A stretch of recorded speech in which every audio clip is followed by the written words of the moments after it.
Bakit hindi naging bahagi ang Book of Enoch sa Biblia? Isa ito sa mga katanungan ng ilan.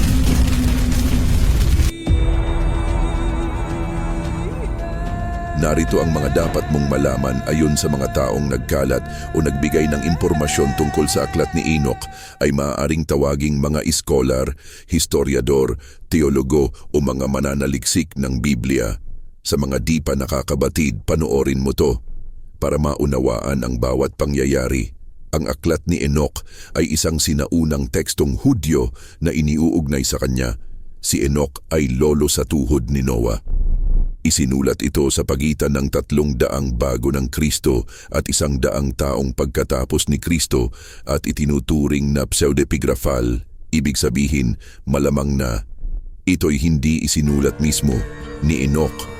Malawak itong binasa sa ilang komunidad ng mga Hudyo at mga maagang Kristiyano, ngunit kalaunan ay hindi isinama sa karamihan ng mga Bibliang kanoniko.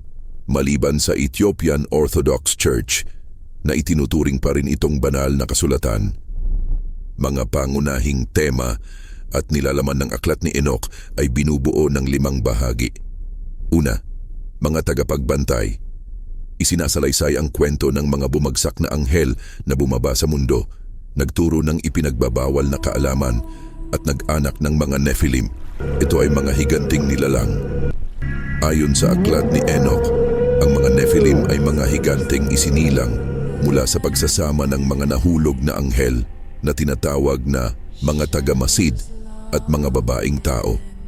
Dahil sa kanilang kasamaan at karahasan, nagpasya ang Diyos na lipulin sila sa pamamagitan ng isang malaking baha.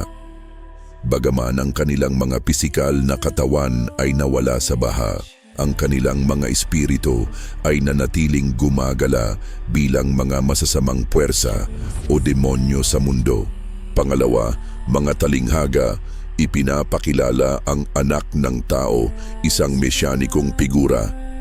Ito ay tumutukoy sa isang makapangyarihang nilalang na nasa langit na nagsilbing tagapaghatid ng kaalaman at mga mensahe mula sa Diyos na magdadala ng hatol.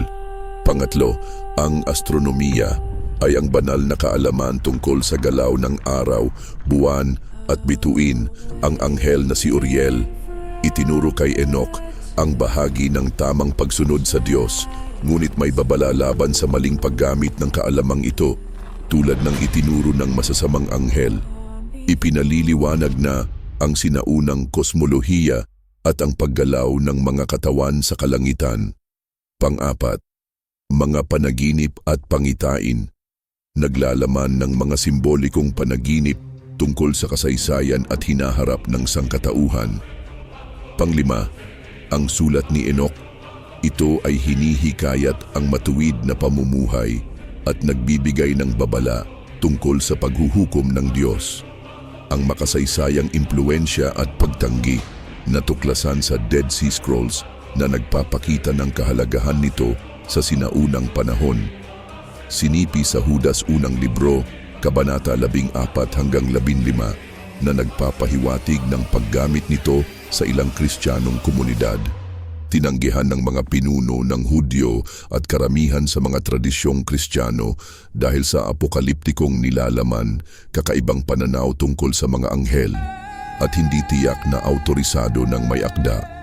Hindi isinama sa Biblia ng mga konseho tulad ng Laodicea, ika-4 na siglo CE Common Era, na kahulugan ay Tagalog ay karaniwan panahon o panahon ng Adi Anno Domini na nangangahulugang sa taon ng ating Panginoon na tumutukoy kay Hesu Kristo. Itinuturing ito ng mga relihiyosong iskolar bilang hindi inspirado o hindi ayon sa doktrina. Bagamat may epekto ito sa ilang mga kasulatan, lalo na sa Bagong Tipan. Bagamat hindi kinikilala bilang opisyal na banal na kasulatan sa karamihan ng relihiyon. Sa kabila ng pagbubukod nito sa kanonikal na Biblia, ay nananatiling isang nakakaakit at maimpluwensyang teksto.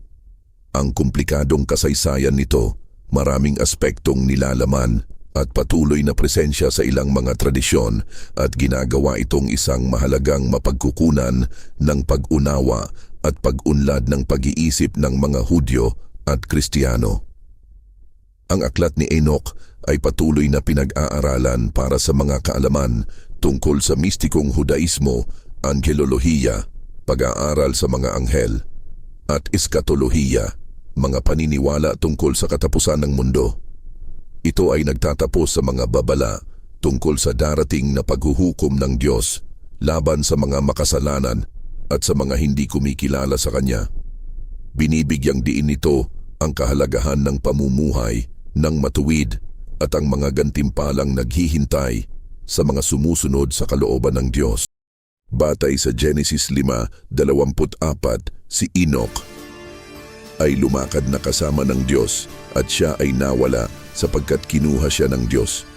Kaya may paniniwala ang ilan na hindi siya namatay kundi diretsong dinala sa langit. Ang aklat ay nagsisilbing paalala na ang bawat isa ay haharap sa paghuhukom at tanging ang mga matuwid ang makakatanggap ng kapayapaan at kaligtasan.